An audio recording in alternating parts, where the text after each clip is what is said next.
Bonsoir à tous, bienvenue sur Monaco Info pour une nouvelle édition. Voici les titres de votre journal. L'océan sera au cœur des discussions dans moins d'un mois sur la Côte d'Azur, alors que Nice recevra l'UNOC. Monaco accueillera en marge de cet événement le Blue Economy and Finance Forum. Robert Calcagno, le directeur général de l'Institut océanographique, sera notre invité dans quelques instants.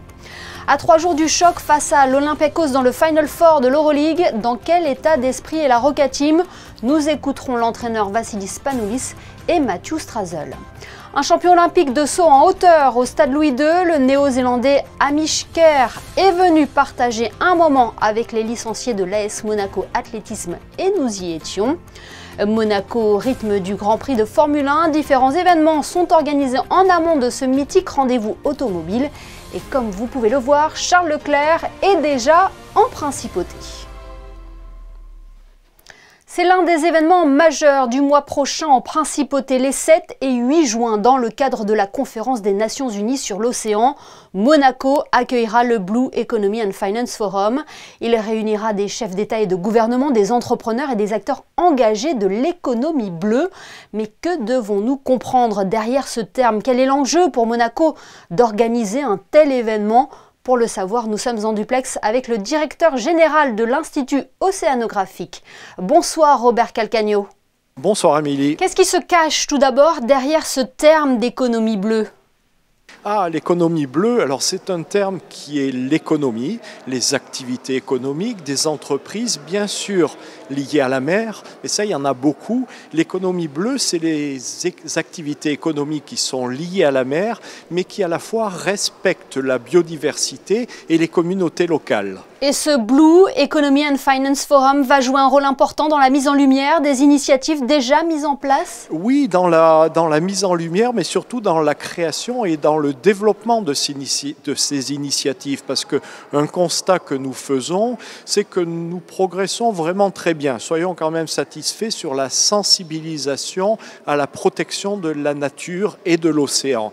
Nous progressons également bien dans la discussion, la négociation, voire la signature des accords internationaux, comme par exemple l'accord sur la haute mer, dont nous espérons prochainement la ratification, mais aussi par exemple l'accord de Kunming-Montréal qui s'est fixé comme objectif 30% d'aires marines protégées à horizon 2030. Alors tout ça c'est très bien, mais sur le terrain on constate qu'on ne voit pas beaucoup d'actions. Et les actions, il n'y a pas de miracle, elles sont faites par les acteurs économiques, par les entreprises. Il nous faut donc travailler ces acteurs économiques et pour être encore plus précis, travailler le match, la rencontre entre les activités économiques et leurs besoins de financement, entre les entrepreneurs et les banques, les financiers, les fonds d'investissement, les grandes banques régionales multilatérales par exemple. Alors quels seront les temps forts de ce rendez-vous? Comment Monaco se prépare à accueillir cet événement?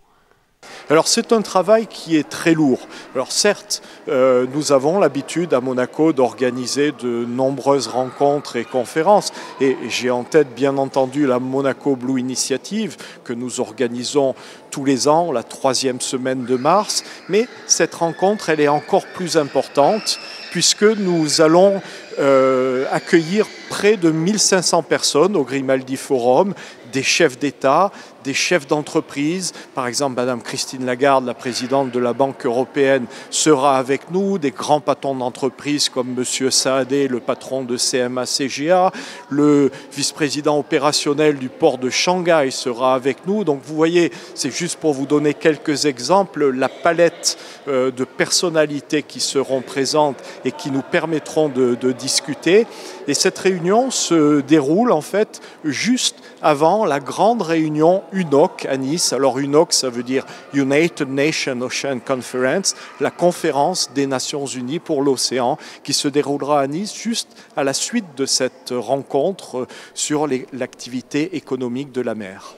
Oui, l'UNOC qui sera co-organisée par la France et le Costa Rica. Il se dit d'ailleurs que c'est la France qui a souhaité que le BEF ait lieu à Monaco. C'est vrai, Robert Calcagno ? Alors oui, donc déjà le BEF est co-organisé à la fois par le gouvernement princier, la Fondation Prince Albert II et l'Institut océanographique. Et lorsque le président Macron a décidé d'organiser cette rencontre des Nations Unies à Nice, il a passé un coup de téléphone à son Altesse Sérénissime, le Prince Albert II, pour l'informer de cela. Et je n'étais pas présent, mais ce que j'ai compris, c'est qu'il lui avait indiqué qu'il avait décidé d'organiser cette conférence à Nice, d'une part pour la qualité de la ville de Nice, sa proximité à la mer Méditerranée, mais aussi grâce à la proximité avec la principauté de Monaco, et qu'il souhaitait pleinement associer le souverain et la principauté. Et il a demandé au souverain des idées pour des actions. Et c'est là qu'un peu plus tard, en discutant notamment avec le représentant spécial du président Macron pour organiser ce sommet, qu'est née cette idée qui a été validée et encouragée par le prince d'organiser ce forum sur l'économie bleue. Oui, est-ce que c'est aussi gage de reconnaissance de l'engagement constant de la principauté en faveur de l'environnement ? L'image et la crédibilité du prince, elle est extrêmement importante. Et aujourd'hui, ce grand forum sur l'économie bleue, ça vient en quelque sorte consacrer cet engagement. Alors quand je dis consacrer, parce que c'est une étape importante, et c'est une étape. Bien sûr, j'espère que nous allons progresser, faire des rencontres significatives et décider des actions tout à fait importantes lors de ce forum, mais soyons concrets, tout ne sera pas résolu les 7 et 8 juin à Monaco, et je suis certain, je suis convaincu que notre engagement pour la protection de l'océan va continuer bien au-delà. Et Monaco Info sera bien évidemment mobilisé sur cet événement. Merci infiniment Robert Calcagno d'avoir été notre invité du JT ce soir. Merci Émilie et Monaco Info, et vous êtes bien sûr les bienvenus au BEF. Ouvrons une large page sport à présent avec tout d'abord du basket et le Final Four de l'Euroleague en fin de semaine à Abu Dhabi. Avant de s'envoler pour les Émirats, le meneur de jeu Mathieu Strazel et le coach Vassilis Panoulis se sont exprimés face à la presse hier. Ils ont partagé leur état d'esprit avant ce choc face à l'Olympiakos. Extrait au micro de Frédéric Elion. En ce qui me concerne, j'ai hâte. Un peu ce sentiment de revanche de il y a 2 ans. Mais ouais, c'est des bonnes ondes. Beaucoup de choses positives que je vois pour ce Final Four. Et en ce qui concerne l'équipe, je sais que voilà, pour tous ceux qui ont des doutes ou qui pensent qu'on se croit déjà arrivé parce qu'on est arrivé là-bas, c'est pas du tout la vision qu'on a. On veut vraiment aller là-bas, faire quelque chose d'intéressant. Comme le coach l'a dit, on est à 2 victoires du plus grand titre de l'histoire du club. On a joué tellement de matchs d'Euroleague, de se dire qu'on est seulement à 2 victoires de soulever ce trophée, c'est quelque chose qu'on prend en compte et on y va confiant. We make great practices, but we played awful because our minds, I was player, I understand, a lot of times mind is there, body is there, but mind is not there in these games of French League. I didn't like it, but I was frustrated, but I can understand them. So now, team is extremely motivated when you have the chance to be in the Final Four and to fight for the title. You have to go to fight to take it. It will not come by itself. You need to fight hard, to execute the game plan and to play with great joy and confidence. Olympiakos Monaco en demi-finale de l'Euroleague, c'est ce vendredi à 20h et nous y reviendrons bien évidemment sur notre antenne. Valentin Vachereau s'est qualifié aujourd'hui pour le prochain tour des qualifications de Roland-Garros. Le joueur de la Fédération monégasque de tennis a dominé un sérieux concurrent, l'Espagnol Carlos Taberner, 6-2, 6-4 en 1 heure et 21 minutes de jeu.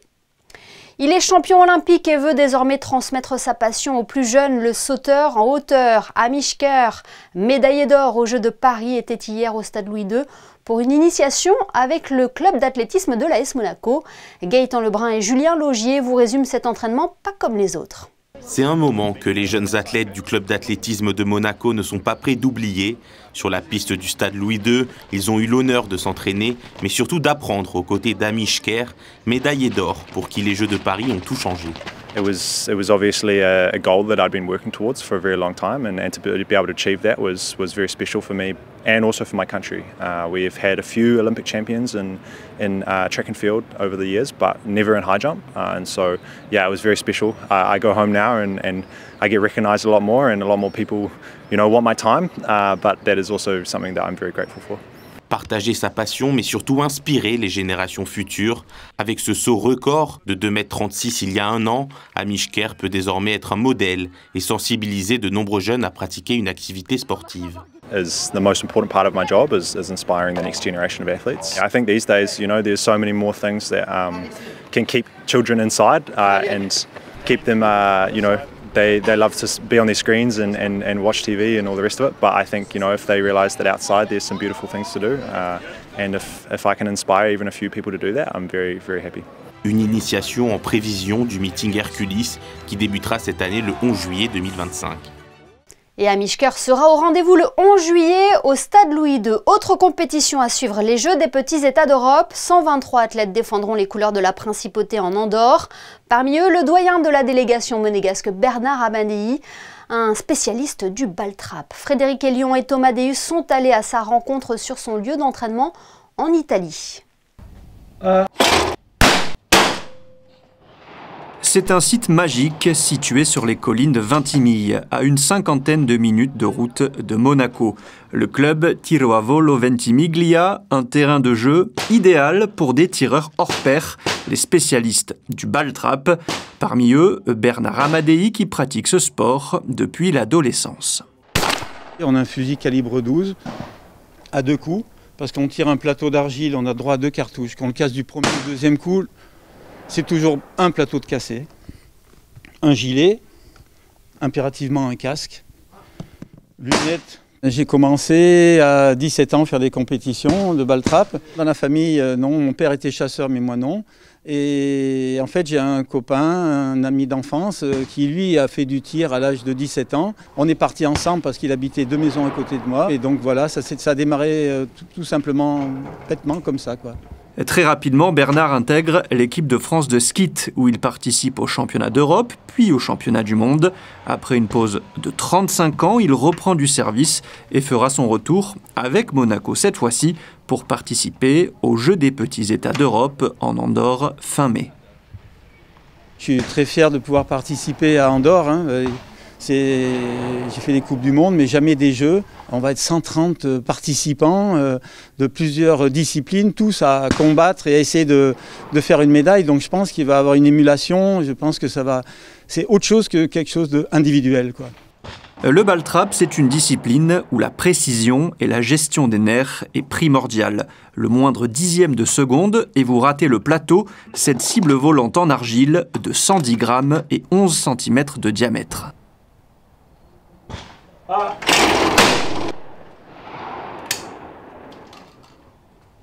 Ici, on appelle ça la fosse. Il y a 15 machines, 15 angles, donc de 45 degrés à moins 45 à plus 45, 1,50 m à 3 mètres de hauteur. En fait, il y a 9 schémas qui sont prédéfinis par l'ISSF. On sait qu'au poste 1, on va avoir un droit devant à 1,50 m, le gauche 30 degrés à 2 mètres, et ainsi de suite. Les plateaux sortent de la fosse aux alentours des 120 km/h. Les tireurs ont une fraction de seconde pour réagir. On met le canon, le fusil au-dessus de la fosse qui est devant vous. On positionne les yeux un peu au-dessus, de manière à ce que, quand les yeux ont fait la netteté, l'autofocus qui s'est fait correctement, on commande. Et à ce moment-là, c'est là que tout se passe. Le plateau va sortir et les 6 premiers mètres, c'est un trait. Donc l'objectif, c'est de ne pas partir sur le trait. Laisser partir le plateau. Quand le plateau, on a identifié sa trajectoire et qu'il devient net, là, on accélère le mouvement et on casse le plateau. Du côté d'Andorre, la compétition se déroulera en 2 temps, avec tout d'abord 75 plateaux à casser le premier jour, puis 50 le lendemain, à chaque fois avec 2 cartouches. Les 6 meilleurs se retrouveront en finale, où les compteurs seront remis à 0 et où ils n'auront plus qu'une cartouche pour casser chaque plateau. Et nous avons appris aujourd'hui que l'équipe masculine de basket 3-3 ne participerait pas aux Jeux des petits États d'Europe affectés par la tragique disparition de Lorenzo Renou, joueur espoir de l'AS Monaco Basket. On reste dans le sport avec du rugby à 7 et l'équipe de développement du MR7. Cette formation composée de joueurs prometteurs du bassin azuréen s'entraîne pour les prochaines échéances et pourquoi pas renforcer l'équipe professionnelle. Le reportage de Gaëtan Lebrun et Arnaud Imbert. Porté par l'ambition de rejoindre l'effectif professionnel, l'équipe développement, encore en pleine construction, a terminé sa préparation en vue des 2 étapes du circuit Accession, le 8 juin à Dax et les 21 et 22 juin à Meaux. L'objectif, performer lors de ces tournois pour accéder au circuit élite et préparer une relève pour l'équipe première. Déjà, il y a eu 2 stages de détection avec beaucoup de joueurs de la région, ce qui est la différence aussi avec l'année dernière. On a eu des joueurs de toute la France, là c'est 95% du groupe la région PACA, donc c'est très bien. C'est aussi le but de montrer que dans la région PACA, il y a des joueurs à fort potentiel 7. Il y a 24 joueurs et 15 seront sélectionnés pour participer à la première étape du circuit Accession français. Privilégier la complicité pour cette nouvelle saison, Fabien Camin et son staff ont la vocation de créer un groupe soudé en développant l'esprit collectif et en créant des automatismes. Je pense que dans le rugby à 7 et dans tous les sports co, se connaître et connaître l'individu avec qui on joue, c'est très important. On connaît ses points forts, ses points faibles. Donc c'est plus facile quand on s'entraîne régulièrement ensemble, quand on parle la même langue. C'est vrai que c'est une force. Et aujourd'hui, tous les jeunes qui sont présents, ils ont une envie réelle d'intégrer ce projet. Le club a une envie réelle de les accompagner aussi. Et d'ailleurs, il y a aussi des joueurs de l'équipe professionnelle, que ce soit Johan Demé-Amecher, Ibaï Lecomte, Lancelot Luto et d'autres, qui font partie aussi de cette équipe développement, parce qu'il y a une transmission qui est faite, un accompagnement. Voilà, c'est pas 2 groupes complètement dissociés. Il y a un vrai projet de passerelle entre les 2 et qui est important pour nous. L'équipe développement a aussi profité de cette nouvelle saison pour signer un nouveau partenariat avec l'entreprise Triton Lake, ancien sponsor de l'équipe d'Irlande. C'est l'événement sportif de la semaine, voire même de l'année en principauté, le Grand Prix de Monaco. L'intégralité des courses, de la Formule 3 à la Formule 1 en passant par la Porsche Mobile One Super Cup, sera à découvrir en direct sur notre antenne à partir de jeudi. En attendant, l'effervescence grimpe petit à petit aux abords du paddock et des stands. Charles Leclerc est déjà en principauté. Le pilote monégasque a assisté à une soirée de lancement d'un casque audio réalisé avec une célèbre marque en édition limitée. Plus de détails avec Alban Gingembre et Jean-Alexandre Dordet. 216, c'est le nombre d'exemplaires disponibles pour ce casque audio, en référence au nombre 16 de Charles Leclerc. Quand il n'est pas sur circuit, le pilote de Formule 1 aime consacrer son temps à la musique. C'est donc naturellement qu'il collabore avec Bang & Olufsen pour l'édition de ce casque audio. Being a Ferrari driver has always been my dream, but you have very little time where you can slow down and just focus on yourself. But music is definitely part of that process. That's why I started to compose music as well, because it just helps me to disconnect from everything that is around and to just refocus on yourself and recharge your batteries. Un casque bleu ciel aux couleurs de la Côte d'Azur et de sa principauté, cher au cœur du pilote. C'est un peu le casque maintenant iconique chez Bang & Olufsen, avec des matériaux très haut de gamme, un son toujours aussi pur, aussi le son un peu Bang & Olufsen. Voilà, il y a une pureté de son, une finesse du son. Ça faisait sens d'allier Ferrari, Charles Leclerc, cette passion pour la performance et pour l'excellence avec Bang & Olufsen. Compositeur à ses heures perdues, la Formule 1 reste la discipline de cœur de Charles Leclerc que l'on pourra admirer sur le circuit du Grand Prix de Monaco d'ici quelques jours. Le Grand Prix qui inspire également les artistes, les légendes de la Formule 1 s'exposent au restaurant Marius. Marcos Marin dévoile une série de portraits de ceux qui ont marqué l'histoire automobile. Le reportage de Fabien Bonilla et Lionel Bernardi. L'œuvre de Marcos Marin est bien connue en principauté. Ce résident monégasque né à Sao Paulo expose dans l'ensemble du restaurant Le Marius qu'est Antoine Ier. Une collection de portraits rendant hommage aux légendes de la Formule 1, des portraits d'hier et d'aujourd'hui, à l'occasion, et ça s'y prête, du Grand Prix de Monaco. Il offre essentiellement du mouvement dans le regard et dans ses sculptures et ses peintures. Et pour nous, c'était iconique d'avoir la Formule 1 pendant cette période-là, et surtout une personne qui réside à Monaco et qui apporte beaucoup à la principauté de Monaco. Une trentaine de tableaux et 7 sculptures en 3D, que ce soit des portraits d'Ayrton Senna, Charles Leclerc, Alain Prost, Louis Chiron ou encore Maria Teresa de Filippis, la première femme à s'aligner en Formule 1 lors du Grand Prix de Monaco en 1958. Marcos Marin est un spécialiste des portraits depuis de nombreuses années. Après 43 ans de carrière, on commence à être un peu connu, c'est super ça. Non, oui, je suis à l'essence, je suis un portraitiste, donc j'adore les gens. Donc je fais des portraits de gens, même si la technique que je choisis au départ, ce n'était pas indiqué totalement pour un portrait, pour l'art figuratif. Donc la plupart des artistes dans l'optical art, dans l'op art, ils font d'abstraction, de géométrisme. Mais moi, j'ai décidé de rester sur la figuration, sur la iconographie. L'installation de Marcos Marin au Marius Monaco est à découvrir jusqu'au 7 juin. Parlons économie à présent avec le Monaco Economic Board qui a organisé dernièrement une conférence avec Christophe Barrot. L'économiste a livré son analyse de la situation actuelle bouleversée par le contexte géopolitique. Christophe Barrot est notre invité ce soir. Il est interrogé par Sarah Inkari. Bonsoir Christophe Barrot. Bonsoir. Vous avez été élu meilleur prévisionniste mondial par Bloomberg sur la zone euro, les États-Unis et la Chine à de très nombreuses reprises et vous avez évoqué à Monaco votre vision de la situation économique et politique actuelle que vous jugez volatile. Pourquoi ? Alors la situation est, on va dire, volatile, agitée, essentiellement à cause du président des États-Unis, Donald Trump, notamment en raison de ses revirements concernant la politique commerciale. Le fait d'avoir aussi beaucoup d'incertitudes sur à la fois le niveau des droits de douane pour les différents pays, surtout la Chine, l'Europe, mais aussi le Canada et le Mexique. Le fait d'avoir tout un tas aussi de dates butoirs à 90 jours pour le début juillet. Donc beaucoup d'incertitudes concernant ces droits de douane. Cette incertitude, elle va peser aussi derrière sur le comportement à la fois des ménages et des entreprises. Et ça pénalise aujourd'hui l'économie dans son ensemble. Est-ce que vous pouvez nous expliquer comment les tendances économiques mondiales actuelles, comment cette incertitude influence l'économie monégasque ? Alors l'impact sur Monaco aujourd'hui, c'est plutôt limité, j'ai envie de dire. Il y a quand même un paramètre donc, direct sur les exportations de Monaco à destination des États-Unis qui sont le 6e pays où Monaco exporte. Il y a un impact indirect puisque le commerce mondial aujourd'hui est un petit peu sous pression, donc ça va aussi jouer sur les partenaires commerciaux de Monaco. Et puis globalement, le climat d'incertitude, on va dire ambiant au niveau mondial, pèse aussi sur les décisions des chefs d'entreprise à court et à moyen terme. On voit se développer un sentiment anti-américain, peut-être un point positif pour nous, puisqu'on a observé que les réservations touristiques vers les États-Unis sont en repli, ce qui peut signifier un repli vers l'Europe et donc vers Monaco, qui a déjà enregistré de bons chiffres en 2024.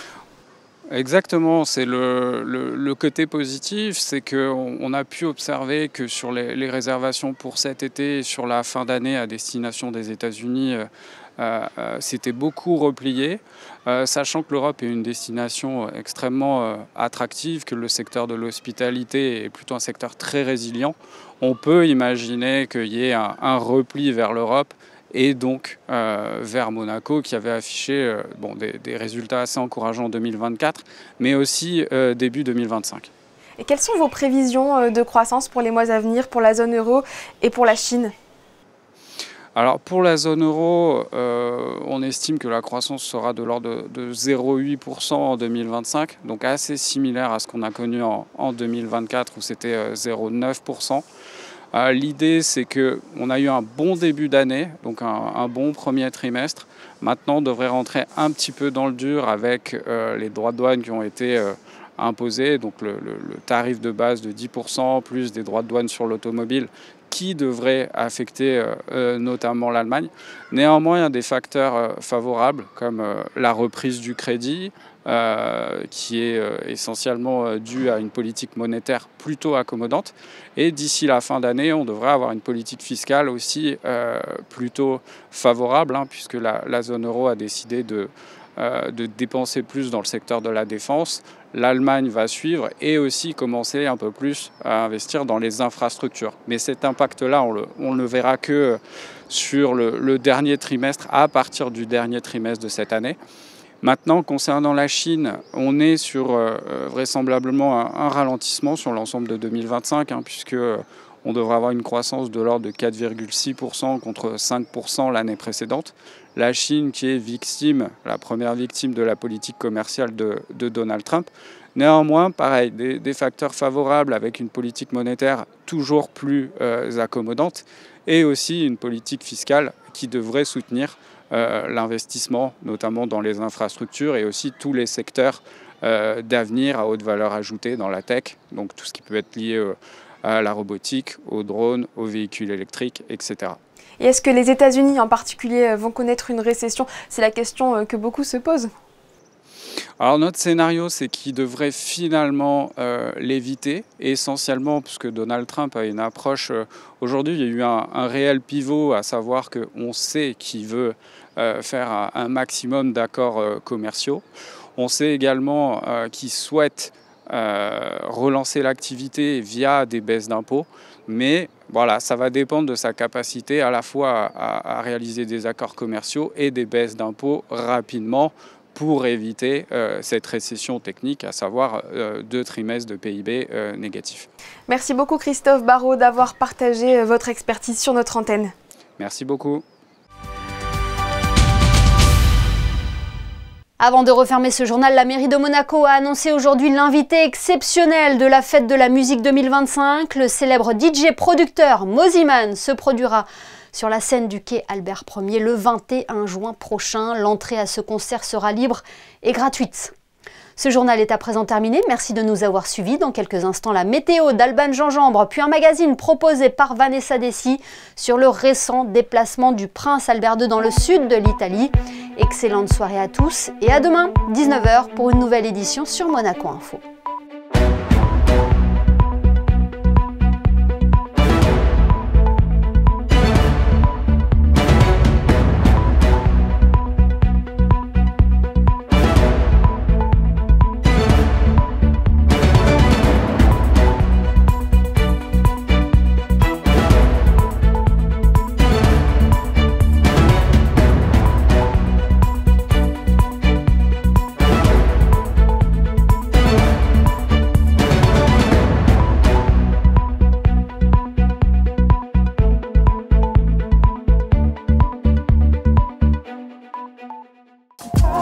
Retrouvez la météo avec Maya Bay, le restaurant référence thaï japonais de Monaco. Bonsoir à tous. Après la grisaille d'aujourd'hui, on revoit la couleur du ciel demain. Pas un grand ciel bleu avec les passages nuageux prévus, mais un beau temps malgré tout. Même chose l'après-midi, un ciel à moitié nuageux, pas de pluie, un indice UV élevé, un léger vent et des températures comprises entre 15 et 20 degrés. Et puis ce mercredi 21 mai, nous fêterons les Constantins. C'était la météo avec Maya Bay, le restaurant référence thaï japonais de Monaco.